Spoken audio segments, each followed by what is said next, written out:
사람은 소망 가운데 산다라고 말합니다. 이 말은 기대하며 산다는 것입니다. 오늘 하루는 시작하면서 기대합니다. 어떤 좋은 일이 만날 수 있을까? 또 좋은 사람을 만날 수 있을까? 또 내가 기대하고 소망하는 일이 하루 잘 풀려서 해가 질 때에 기쁨과 감사로 하루해를 마칠까 하는 기대 속에 생활합니다.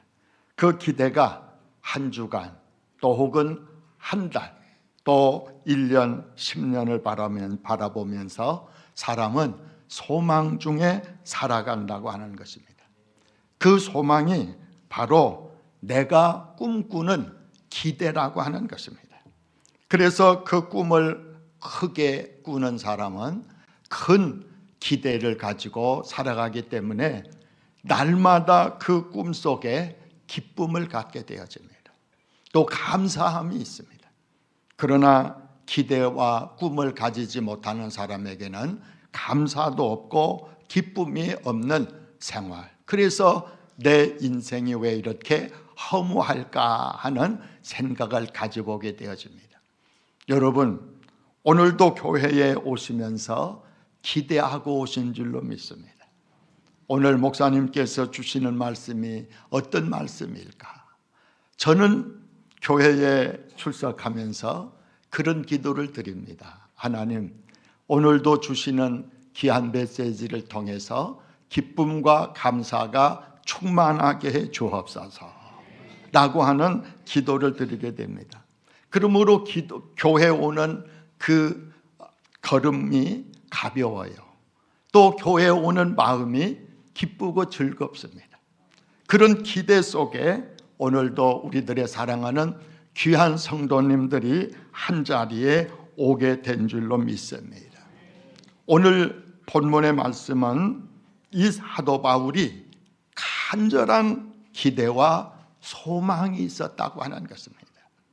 그 간절한 기대와 그 소망은 바로 하나님의 나라를 이 세상에 확장시키는 일, 복음을 증거하는 일, 자기의 생명보다도 더 귀한 생명, 예수 그리스도의 생명이 자기가 사랑하던 유대인과 또 열방의 모든 나라, 로마에까지 복음이 증거되어서 증거된 그 복음이 세계로 전달되어지기를 기대하고 소망했던 사람이 바로 사도 바울이라고 하는 것입니다.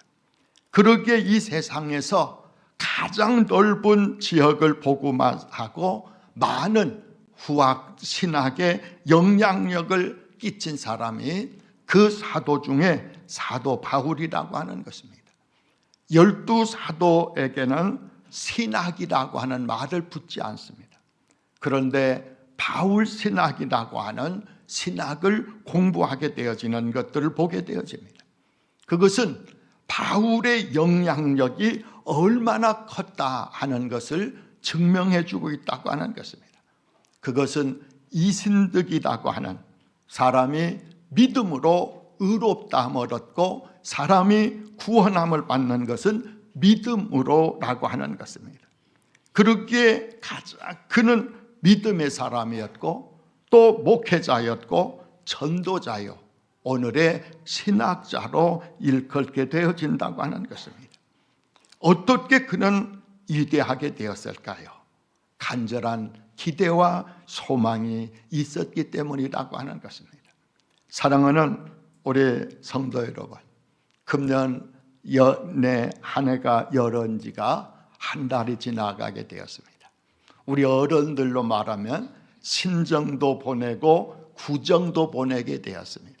저희 손녀딸이 할머니 왜 구정이라고 그러세요? 오늘은 설날인데요 라고 이야기를 해요. 그래서 제가 설명을 해주게 되었어요.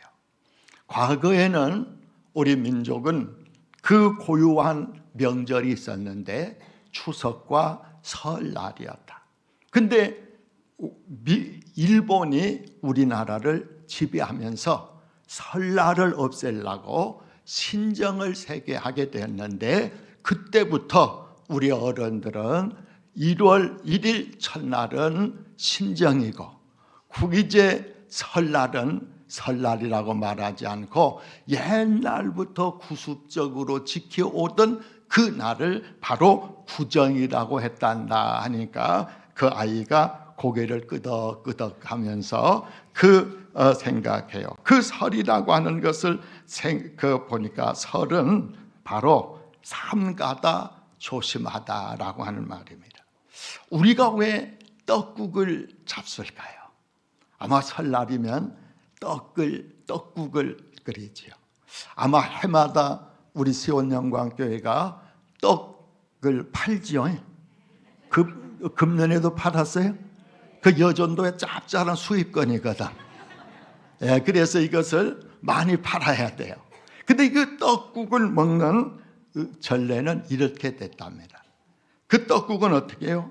희고 뽀얀 그 국물에다가 거기에 이제 여러 가지를 넣는 것이 아니고 단순하게 계란이든지 아니면은 고기를 다져서 주는데, 바로 순백국이 바로 그 떡국이랍니다.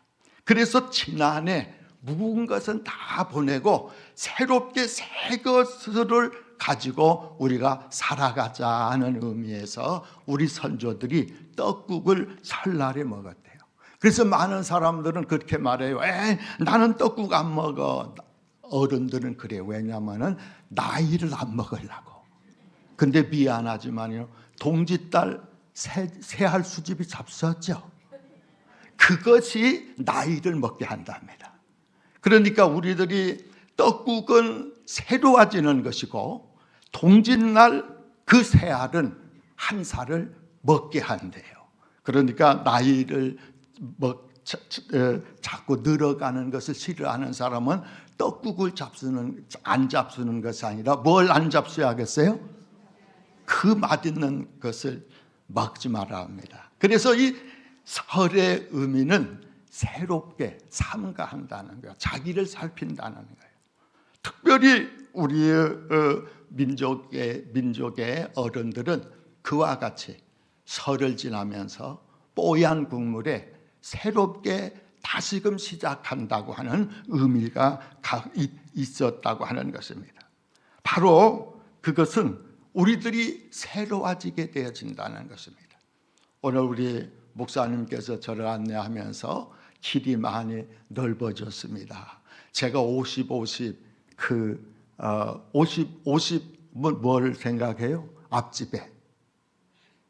앞집에 늘 자주 오고 가면서 이 확장되어지는 모습을 보기도 했거든요. 정말 많이 달라졌어요. 그래서 우리 그 교회는 개혁교회라고 이야기합니다. 그 말은 발전해 간다는 거예요. 바로 그 발전됨이 예수 그리스도를 향하는 우리의 믿음의 걸음, 말씀의 걸음, 찬송의 걸음으로 하나님 앞에 다가가게 되어진다고 하는 것입니다. 아마 우리들의 사랑하는 모든 성도들이 금년을 시작하면서 기대하고 소망하는 일들이 있었는 줄로 믿습니다. 어느 분은 건강을 소망하기도 합니다. 또 사랑하는 자녀들의 진학과 취업과 또 출가와 승진과 출가해 있는 아들, 딸들이 이제 자녀 손들을 주기 위해서, 출산을 위해서, 또 더욱이 우리 믿음의 사람들은 금년 한 해 영원 구원을 위해서 꿈꾸며 기대하고 소망하는 일들이 있는 줄로 믿습니다. 그 소망하는 모든 일들이 오늘 바울의 기대하고 소망하는 것과 같이 이루어가는 주님의 은혜가 함께 되기를 간절히 원합니다. 이 간절한 기대와 소망이라고 하는 말은 이제 헬라어로 카포카라트키아라고 하는 말을 쓰는데, 이 말은 목을 빼내고 바라본다. 자기의 목표, 기대하고 소망하는 그 일을 위해서 좌로나 우로나 치우치지 않고 바라본다고 하는 것입니다. 여러분, 기대하고 소망하는 일은 한마디로 말하면 바라본다는 것입니다. 우리가 금년에 바라봐야 하는 것이 무엇일까 하는 것입니다. 신앙적으로 하면 귀한 영혼과 교회의 부흥을 위해서 바라봐야 한다고 하는 것입니다. 영적인 의미로 하나님의 일을 통해서 하나님께 영광 돌리기를 위해서 바라봐야 한다고 하는 것입니다.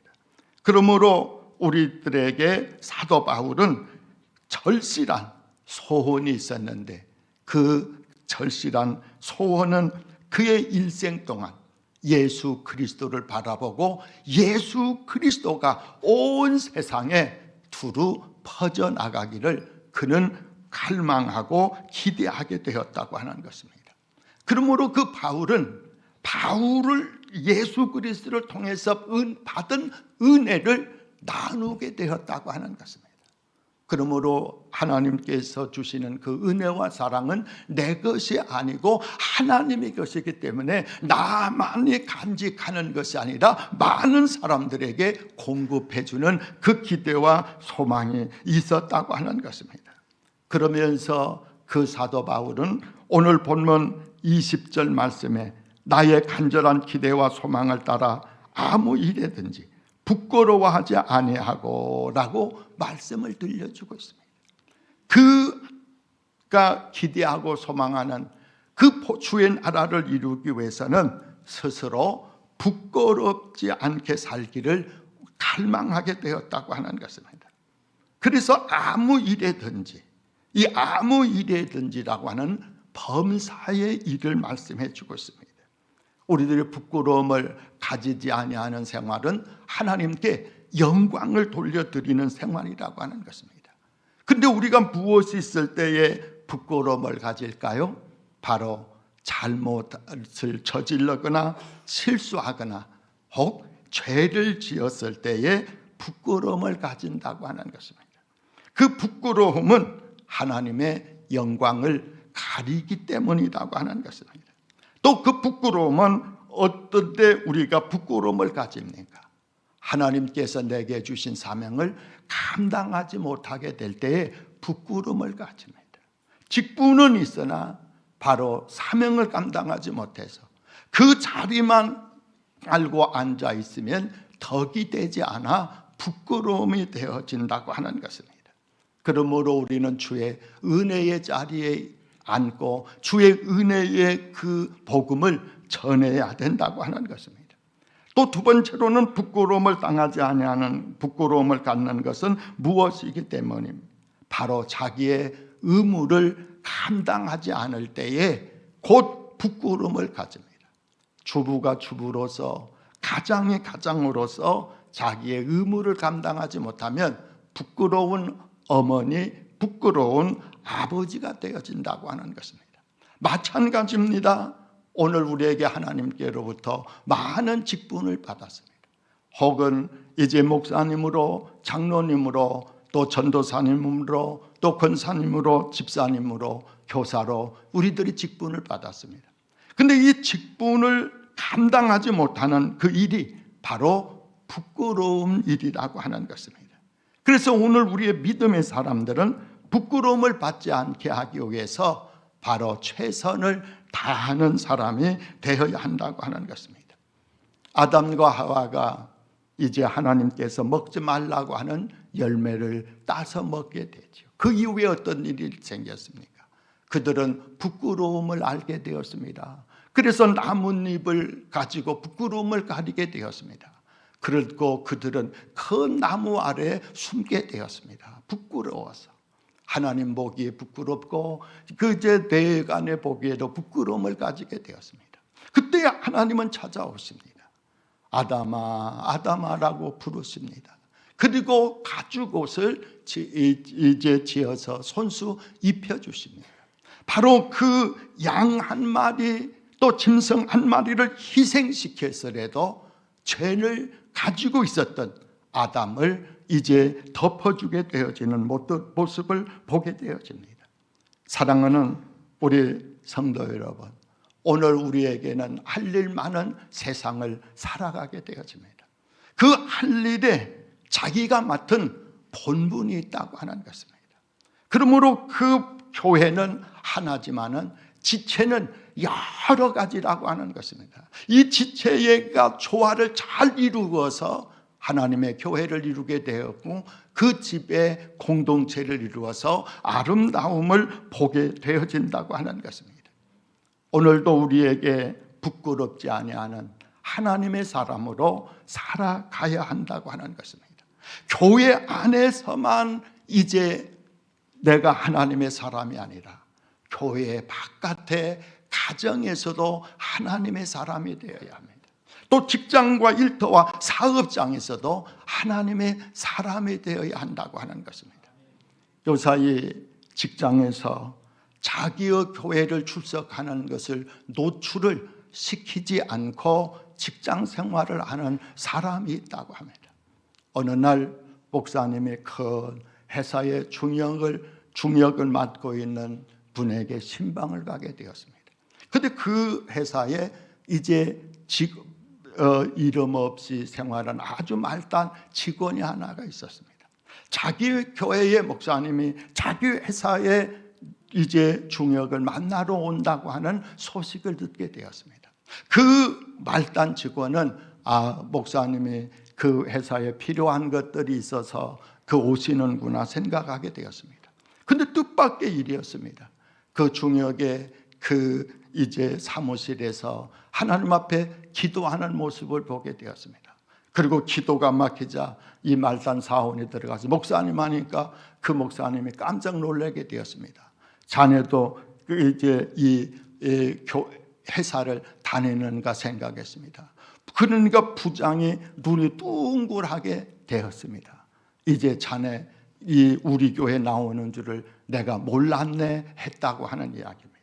사랑하는 우리 성도 여러분, 자기를 가리고 자기를 감추고 생활하는 그 생활이 바로 무엇일까요? 부끄러움이라고 하는 것입니다. 여러분, 우리는 부끄럽지 아니하는 믿음의 사람이 되어야 합니다. 부끄러움을 가지지 아니하는 하나님의 진실한 사람이 되어질 때에 오늘 이 땅에 빛으로 소금으로 사명을 감당하게 되어진다고 하는 것입니다. 그 사명을 통해서 오늘 우리의 나라가 우리들의 주위에 있는 죽어가는 영혼들이 하나님 앞에 돌아옴을 보게 되어집니다. 그러므로 이 사도 바울은 그가 유대교에서 기독교로 바로 그는 전환이 되었거든요. 그러니까 그 유대교에서는 바로 그 사도 바울이라고 하는 사울은 곧 이단자였습니다. 그래서 그 핍박하고 잡아서 죽이려고 계획하고 많은 것에 그 사울을 바울되지 못하도록 방해하게 되었습니다.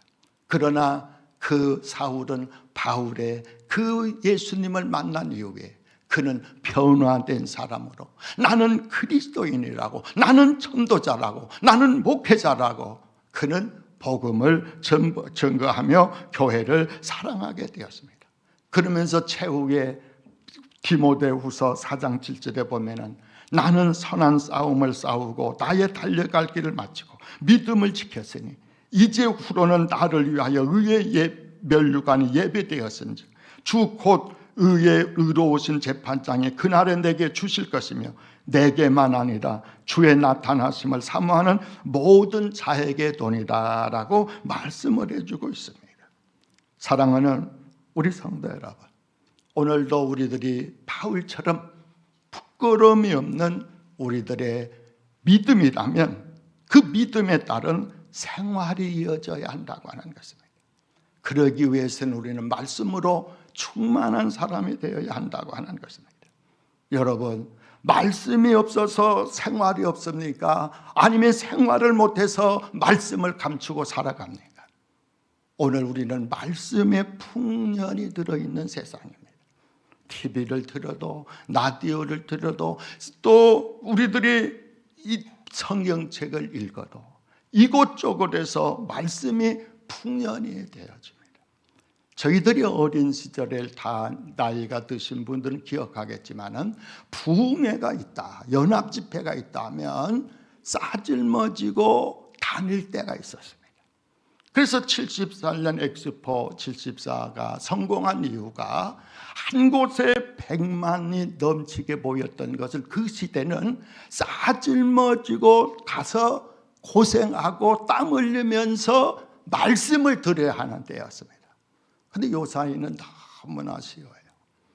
저희 손자가 이제 코로나가 막 끝나서 야 이제 교회 가자 그러니까 할아버지 TV에 다 나와요. 그냥 여기서 그냥 예배 드리지 뭐 할아버지 그러면 혼자 갔다 오세요.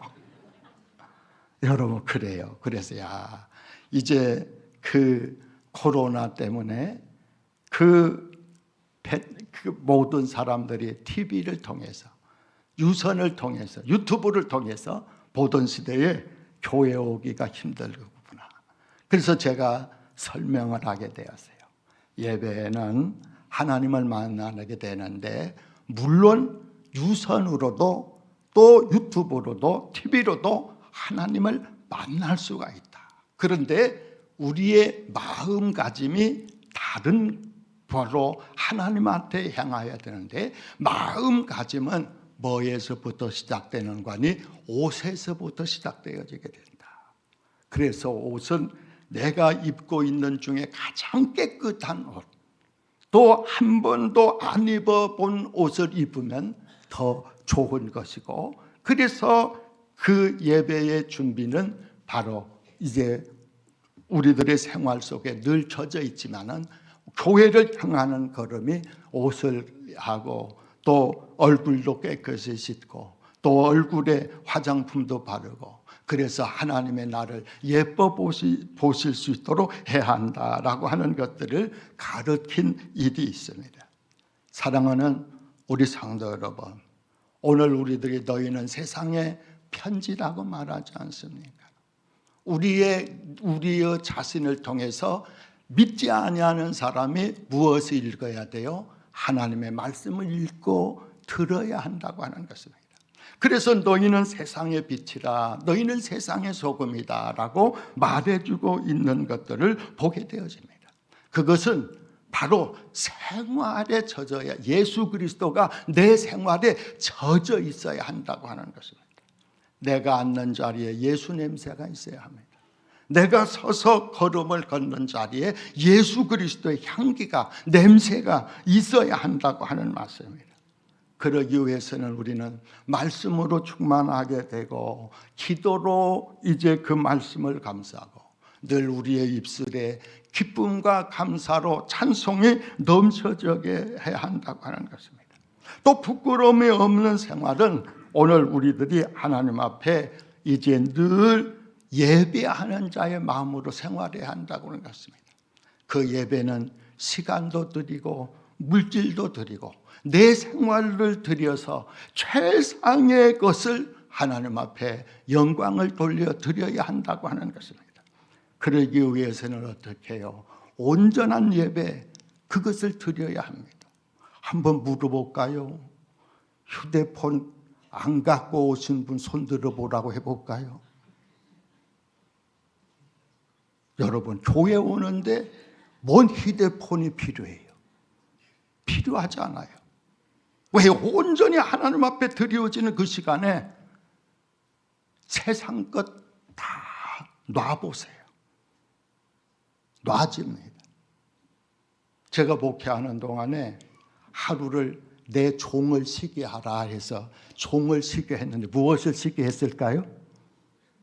휴대폰을 쉬게 해요. 그러다가 이거 잊어버리면 다음 새벽날 못 나온다? 왜요? 그 속에 뭐가 들어있어요? 벨이 들어져 있어. 그래서 잠들기 전에는 꼭 너 쉬었던 종아 이제 다시 깨어서 일어나라라고 그래요. 여러분 한번 실천해 보세요. 저는 은퇴하고 예배드리면서 찬송 성경은 요사이 가지고 다닐 필요가 없더만요. 여기 다 떠. 뭐 작은 글씨 큰 글씨 다 나와. 그래서 야, 저것이 좋은 일인가 좋지 않는 일인가 저는 판단을 아직도 못해요. 없애라 그러면은 나이 드신 분들은 우리 이 목사 때문에 저거 없앴다고도 난리되고, 젊은 사람들은 저거 없으면 뛰고 춤추고 박수 쳐야 되는데 난리고. 그래서 보면은요, 성경 찬송을 도는 자리에 뭐가 있어요? 젊은 사람들은 휴대폰이 있더라고. 그래서 우리 시온영광교회만큼은 하루 쉬면 좋겠다. 근데 주일날 오지 마라 소리는 아니요. 좋아하는 사람이 내 쉬라고 하니까. 여러분, 그래서 온전히 하나님 앞에 드리워져요. 정말 우리들이 하나님을 만나는 이 순간, 만나지 못하기 때문에 어떻게 해요? 10년 예수를 믿으나 30년 예수를 믿으나 1년 믿은 사람이나 같을 경우가 있다고 하는 것입니다. 그것은 제가 서두에 말씀한 것 같이 우리 교회가 변화되었어요. 길이 터가 변화가 되게 되었어요. 또 아동부, 중고등부 청년들이 많은 모든 것들이 변화가 되어졌어요. 그러면 나도 변화가 돼야 되지 않을까? 그 변화를 통해서 하나님의 영광이 되어진다는 거예요. 또 우리들이 하나님 앞에 그 예배의 생활 속에 헌신이 담겨져 있어요. 나는 죽고 누가 살아요? 하나님이 사는 거예요. 나는 붙이고 하나님은 드러나는 것이 바로 예배라고 하는 말씀입니다. 그래서 예배의 중심은 내가 아니고 하나님의 중심이라고 하는 것입니다. 그래서 우리의 기독교는 예배의 중심, 하나님의 말씀이 중심이 되어져 있는 것임을 보게 되어집니다. 또 우리들이 부끄럽지 아니하는 신앙생활은 내게 주시는 사명이 있어요. 사명이 있습니다. 그 사명을 잘 감당하는 것이 부끄러움을 가지지 않는 일이라고 하는 것입니다. 사명을 가지면서, 직분은 가지면서 일을 하지 아니하고, 또 다른 사람들에게 마음의 상처만 차곡차곡 쌓게 한다고 하면 그는 부끄러운 일이라고 하는 것입니다. 그러면 직분이 크면 클수록 사명은 더 큰 거예요. 여러분, 직분이 크면 클수록 사명이 더 큰 거예요. 그러므로 오늘 우리들이 하나님 앞에서 부끄러움이 없는 귀한 생활을 가지기 위해서는 나는 없고 예수 그리스도만 드러나야 한다고 하는 것입니다. 또 두 번째로는 사도 바울은 간절한 기도와 소망은 담대하기를 소망했어요. 왜요? 그 사도 바울에게는 핍박이 있었습니다. 죽음의 위협이 있었습니다. 가대의 위협이 있었습니다. 가난의 위협이 있었습니다. 파산의 위협이 있었습니다. 그러므로 그는 담대하지 아니하면 언제든지 넘어질 수가 있었기 때문에 그는 담대하기를 소망하게 되었다고 하는 것입니다. 이 담대함이라고 하는 것은 원어로 이제 파레시아라고 하는 말을 쓰는데, 이 파레시아라고 하는 말은 확신을 표시한다는 거예요. 그래서 확신을 가지는 증거가 담대함이라고 하는 말씀입니다. 여러분, 우리들의 가정의 자녀들을 키울 때 보면 확신이 있으면 그 아이가 담대하지 않으시다. 엄마, 나 그런 일 한 일 없어. 담대함이에요. 어머니가 채차무지, 야, 내 눈 보고 이야기를 해라. 그래서 담대해서 이야기하는 아이는 그 일을 안 한 아이예요. 그럼 다른 아이를 불러서, 야, 나도 어머니 안 했어. 야, 아버지, 나 그런 일, 내 눈을 보고 한번 얘기하라. 그러면 고개가 푹 떨궈진 경험을 하게 되죠. 그건 뭐예요? 바로 자기가 감당하지 아니하였고, 또 자기가 이제 그 어머니나 아버지를 속이게 되면은 입으로는 담대하도 그의 마음은 담대할 수가 없다고 하는 것입니다. 그것은 뭐냐? 확신이 없기 때문에 주저하게 된다고 하는 것입니다. 사도행전 4장에 보면은 그 베드로와 요한이 같은 날 감옥에 갇히게 되어져요. 그래서 그 관원들이 붙잡아서 감옥에 쳐넣습니다. 그리고 다음 날 신문하게 되어집니다. 그런데 이 베드로와 요한은 그 관원들이 생각할 때 요한은 예수님이 십자가상의 고난을 받을 때 멀리 있었던 사람이고, 이 베드로는 가까이 있으면서 예수님과 자기는 상관이 없다. 나는 그를 알지 못한다. 나는 그의 당이 아니다. 이제 그 고백하고 배신했던 사람들이거든요. 그래서 쉽게 자기의 죄를 고백할 줄 알게 되었어요. 그런데 뭐라고 말합니까? 이제 내가 너희의 말이 옳은가 아니면 하나님의 말씀이 옳은가 내가 이제 말하지 않을 수 없다. 내가 보고 들은 예수 그리스도가 하나님의 아들이시다라고 그는 복음을 담대하게 전하게 되어지는 것을 보게 되어집니다. 그래서 이제 사도행전 4장 19절에 보면은 하나님 앞에서 너희 말을 듣는 것이 하나님의 말씀을 듣는 것보다 옳은가 판단하라. 우리는 보고 들은 것을 말하지 아니할 수 없노라 라고 말씀을 들려주고 있습니다. 그들이 예수 그리스도를 만난 이후에는 변화가 되었다는 것입니다. 그러므로 우리 기독교는 변화의 정거예요. 우리 예수님의 처음 이적이 물로 포도주 되게 하는 이적이었습니다. 이건 모르는 신앙인들은 없어. 그런데 내가 10년, 20년 신앙생활을 자랑할 것이 아니라 저는 그렇게 생각해요. 목회 40년이 넘었거든요. 목사로 해서 40년이 넘었어요. 전도사 때는 말하지 않겠어요. 근데 아무 소용이 없더라고요. 자랑할 것이 없더라고요. 왜요? 우리들이 생활 속에 변화가 그동안 없었다고 하는 것입니다. 여러분, 저는 어느 기관의 체프를 인도하면서 그런 이야기를 했어요. 여러분, 이 직장에 혹은 30년, 20년, 10년 다니신 분들이 있을 텐데 오늘 우리들이 1년에 한 가지씩만 바꿉시다. 쉽고 쉬운 거예요.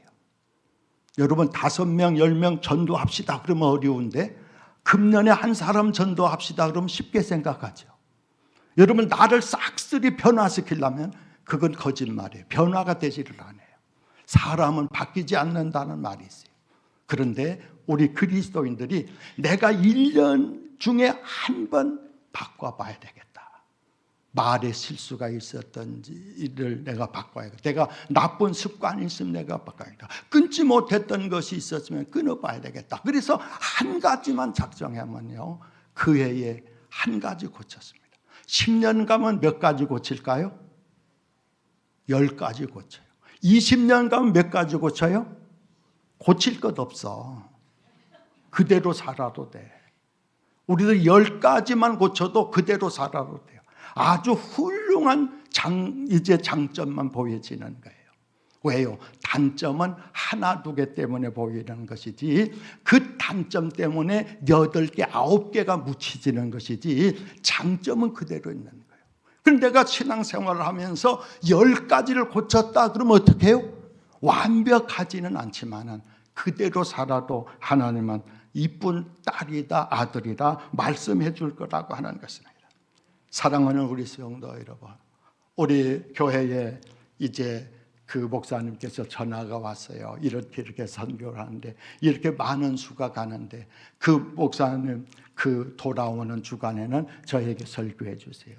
여러분, 이 선교가 가는 분이 있고 기도에 동역하는 분들이 있습니다. 저는 확신하기를 시온영광교회가 한 주간 그 이전부터 함께 동역해 준 교회요 사랑하는 성도들이 된 줄로 믿습니다. 그런데요 참 이상해요. 이단들은요 그 가짜거든요. 그래서 감옥도 가고 또 이제 많은 사람들에게 비난도 받고 또 그 교회를 가서는 안 된다고 하는 그 사람들은요 가짜를 가지고 진짜같이 말한다. 근데 사람은 귀가 얇아갖고 다 속아 넘어가요. 그래서 속아 넘어가가지고 가정을 파탄하고 직장도 잃고 삶의 자리가 이제 후회스러운 사람들이 많이 있어요. 근데 미안하지만은요 예수님이 하나님의 아들로 진짜라고 우리가 고백하잖아요. 예배 시간마다 이제 사도신경을 우리가 고백하잖아요. 또 우리들이 죽인 논문도 암송을 잘하잖아요. 근데 전도하려면 진짜를 뭐같이 전도해요? 네? 가짜같이 말해요. 말할티면 말고 전 먹으면 먹고. 왜요? 택한 자는 하나님께서 구원해 준다고 했으니까 네 맘대로 하라 하는 식이에요. 여러분, 사도 바울은 복음에 담대함으로 이제 주의 복음을 전거하기 위해서 그들은 기대하고 소망하게 되었다는 거예요. 그래서 이 사도 바울은 어떻게 해요? 개인에게도, 궁중에게도, 베스독 총독에게도, 아그리빠 왕에게도, 로마의 황제에게까지 담대하게 주의 복음을 전한 줄로 믿습니다. 사랑하는 우리 성도 여러분, 오늘 우리들이 이 복음을 위해서 이제 전도자가 되기 위해서, 또 씨앗 뿌려놓은 우리 한상호 장로님께서 기도하신 대로 열매를 거두기 위해서 우리는 기도해야 합니다. 그러기 위해서는 어떻게 해요? 담대함을, 믿음을 가지고 기도하는 하나님의 사람이 되어야 한다는 것입니다. 마지막으로는 이제 사도 바울의 간절한 그 기대와 소망은 그리스도가 존귀되기를 원했다고 하는 것입니다. 바로 예수 그리스도의 영광이 드러나야 된다고 하는 것입니다. 가끔 우리들이 실수하는 일, 예수 믿는 사람이 실수하는 일, 특별히 목회자들이 실수하는 일은 영광을 따닮는 경우가 많이 있어요. 나는 그래서 목회를 접고 후회를 많이 했어요. 내가 다 따먹었구나, 나쁜 놈이구나 하는 생각을 가지게 되었어요. 여러분, 하나님은 이 사도 바울에게 은혜를 입혀주었고 그 은혜에 감격하고 감사하여 그 평생에 하나님의 이름만 존귀하고 살든지 죽든지 하나님의 이름만 드러내기를 원하는 것이 바로 사도 바울을 바울되게 했고 전도자가 되게 했고 또 목회자가 되게 했고 그는 오늘날 신학자로 남게 되어지는 놀라운 일을 가지게 되었다고 하는 것입니다. 이 사도 바울의 형편은 아주 어려운 형편이었습니다. 그의 몸이 자유롭지도 않았습니다. 그 감옥 속에 있으면서 언제 어떻게 자기가 처형이 될지 죽음을 가질지 알지 못하는 상황이 있게 되었습니다. 그러나 내가 사는 것이 그리스도니 죽는 것도 유익함이라 라고 자신을 묻어버리고 하나님의 영광을 드러내기를 원했다고 하는 것입니다. 여러분, 우리들의 생활 속에 왜 하나님의 영광이 드러나지 못할까요? 내가 살아있기 때문이라고 하는 것입니다. 내가 존재하고 있는 한은 하나님의 영광이 드러나지를 않습니다. 나는 없습니다. 나는 묻혔습니다. 나는 죽었습니다. 나는 없는 존재입니다 할 때에 주의 영광과 존귀함이 드러나게 되는 줄로 믿습니다. 그래서 오직 예수만을 위해서 살고 예수만을 위해서 일하는 그 꿈이 곧 바로 바울 사도의 기대하는 일이었다고 하는 것입니다. 그 일이 하나님을 기쁘시게 하고 하나님을 영화롭게 하게 되었다는 것입니다. 사랑하는 우리 성도 여러분, 우리들이 새롭게 이제 금년 한 해를 맞이하게 되었습니다. 금년에 우리는 사도 바울과 같이 부끄러움을 당하지 아니하는 우리들의 생활, 나의 주시는 사명의 담대함을 가지고 주의 복음을 전거하고 예수 그리스도만 높이고 존귀하게 하는 하나님의 사람들이 되시기를 간절히 원합니다. 함께 기도드리십시다. 아버지 하나님, 감사함을 드립니다. 오늘도 주님 앞에 부끄러워 낯을 들지 못함이 마땅하지만 주의 은혜 가운데에 주신 음성 듣게 하시는 것 감사함을 드립니다. 오늘도 사도 바울과 같이 부끄럽지 않는 삶 가지게 하시고 담대하게 귀한 사명 예수 그리스도를 전하는 자, 높이는 자 되게 하시고 오직 예수님만을, 하나님만을 존귀하게 하는 주의 믿음의 사람이 되게 해 주옵소서. 금년 한 해 우리가 변화되어 새로움을 가지는 하나님의 축복이 우리들의 사랑하는 모든 교우들 외에 가정과 직장과 사업과 일터 후에 함께하게 해 주옵소서. 예수님 이름으로 기도드리옵나이다. 아멘.